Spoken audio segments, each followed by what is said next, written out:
सरोजिनी नायडू के जीवन और उनके ऐतिहासिक योगदान का ये एक त्वरित सारांश है। आप जानते हैं, ये कहानी एक ऐसी असाधारण महिला की है जिसकी कलम में कविता थी और आवाज में क्रांति।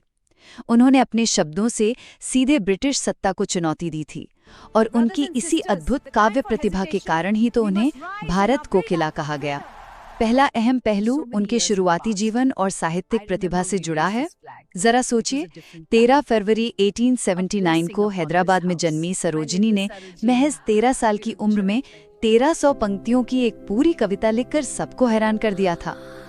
लंदन के किंग्स कॉलेज और कैम्ब्रिज से उच्च शिक्षा हासिल करने के बाद उन्होंने the golden threshold, the bird of time और द ब्रोकन विंग जैसे शानदार कविता संग्रह दुनिया को दिए।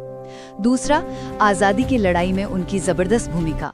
देखिए, महात्मा गांधी से प्रेरित होकर वो सिर्फ एक कवियत्री नहीं रहीं, बल्कि एक प्रखर वक्ता और निडर सेनानी बन गईं।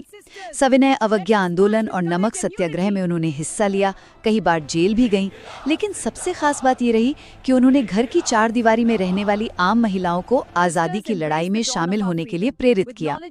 अंत में बात करते हैं उनकी ऐतिहासिक उपलब्धियों की। 1925 में वे भारतीय राष्ट्रीय कांग्रेस की पहली भारतीय महिला अध्यक्ष बनी और फिर 1947 में देश की आज़ादी के बाद वे उत्तर प्रदेश की और साथ ही स्वतंत्र भारत की पहली महिला राज्यपाल बनी। 2 मार्च 1949 को उनका निधन हुआ। सरोजिनी नायडू ने साबित कर दिया कि देश प्रेम सिर्फ तलवार से नहीं, बल्कि विचारों, शिक्षा और साहस से भी किया जा सकता है और यकीनन कोई भी महिला इतिहास बदल सकती है।